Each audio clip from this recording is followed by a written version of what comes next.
प्रणाम, नमस्कार। आप सभी का हमारे चैनल हिंदू कथा कहानी पर स्वागत है। आज का हमारा विषय है गुरु पूर्णिमा। दोस्तों, ये एक ऐसा दिन है जो गुरु भक्तों के लिए किसी बड़े महत्व से कम नहीं है। दोस्तों, वैसे तो गुरु की महिमा इतनी महान होती है कि शब्दों में इसे बयान करना मुश्किल ही नहीं, नामुमकिन है। कहते हैं ना, सब धरती कागज करूं, लेखनी सब बन राय, सात समुद्र की मसीह करूं, पर गुरुगुण लिखा न जाए। फिर भी इस गुरु पूर्णिमा पर जो दिल के भाव हैं वो आपके सामने प्रकट करना चाहूँगी। दोस्तों, हमारे देश में गुरु को भगवान से भी ऊंचा दर्जा दिया गया है। माना जाता है कि गुरु ही वह शख्सियत है जो हमारा मिलन परमात्मा से करवा सकता है। किसी ने कहा भी है, गुरु गोबिंद दो खड़े, काके लागू पाए, बलिहारी गुरु आपनो, जिन गोबिंद दियो मिलाए। वैसे तो मनुष्य के प्रथम गुरु उनके माता पिता को कहा गया है।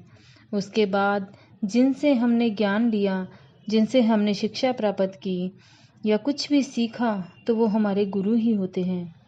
लेकिन जीवन में जो व्यक्ति हमें इस सांसारिक जीवन के साथ साथ आध्यात्मिक जीवन का भी ज्ञान करवाता है, जो हमें ईश्वर से मिलवाता है, जो हमें ओंकार से जोड़ता है, वही सच्चा सद्गुरु होता है। और जीवन में सच्चे सद्गुरु के मिलने के बाद ही हमारे जीवन का विकास हो पाता है। असल में तो जीवन में सच्चे सद्गुरु का आना ही अपने आप में बहुत बड़ी बात है, क्योंकि सद्गुरु ही हमें इस संसार में भी जीने की कला सिखाता है। पहले जमाने की बात करें तो उस इंसान को बहुत ही नीची दृष्टि से देखा जाता था जिसका कोई गुरु नहीं होता था, क्योंकि माना जाता है कि गुरु के बिना मोक्ष का पाना असंभव है। गुरु वो हैं जो अपने शिष्य को छूकर पारसमणि बना देते हैं, जिनके चरणों को छूने मात्र से ही शिष्य सोना बन जाता है। और एक सद्गुरु ही हैं जो शिष्य को अपने से भी ऊपर उठता देखना चाहते हैं। हम चाह कर भी गुरु के कर्ज को कभी नहीं चुका सकते। इसलिए मित्रों, हमें सदा अपने सद्गुरु का कहा करना चाहिए, क्योंकि उनकी वाणी देवताओं को भी पूरी करनी होती है। तभी तो कहते हैं ना, किसी भी कीमत पर अगर सच्चे सद्गुरु का सानिध्य मिले तो हमें जरूर उनके चरणों में जाना चाहिए। किसी ने कहा भी है, यह तन विष की बेलड़ी, गुरु अमृत की खान, शीश दिए गर गुरु मिले तो भी सस्ता जान। तो दोस्तों, कहने का मकसद ये है कि गुरु से ऊंचा इस संसार में कोई भी नहीं है। और जिन जिन शिष्यों ने अपने गुरु के कहा को करा है, उनके वचनों पे चले हैं, उन्होंने इतिहास में अपना नाम किया है।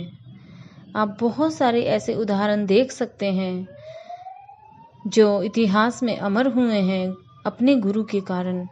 जैसे मीराबाई को तो आप सभी जानते हैं ना, जो कृष्ण की भक्त थी, लेकिन गुरु के मिलने के बाद वो बस पूरी जिंदगी यही गाती रही, पायो जी मैंने नाम रतन धन पायो। रविदास जी से जब उन्होंने ज्ञान प्राप्त किया, बस फिर तो उनके लिए गुरु ही सब हो गए। इसी तरह हनुमान जी राम जी के लिए कुछ भी कर सकते थे। ऐसे ही आपने अभिमन्यु का नाम सुना होगा।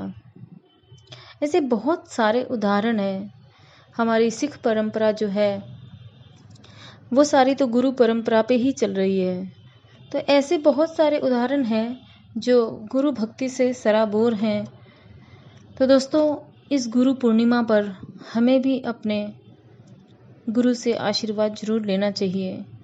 हम उनको उसके बदले में कुछ नहीं दे सकते, बस जो हमारे पास श्रद्धा और भाव के आंसू हैं, उन्हीं से ही हमें उनके चरण कमलों को धोना है, अपनी भक्ति के फूलों से उनके चरणों को सजाना है। तो दोस्तों, इस गुरु पूर्णिमा पर आप खूब झूमकर और उन भक्ति में सराबोर होकर अपने गुरु से आशीर्वाद जरूर लीजिएगा। धन्यवाद, प्रणाम।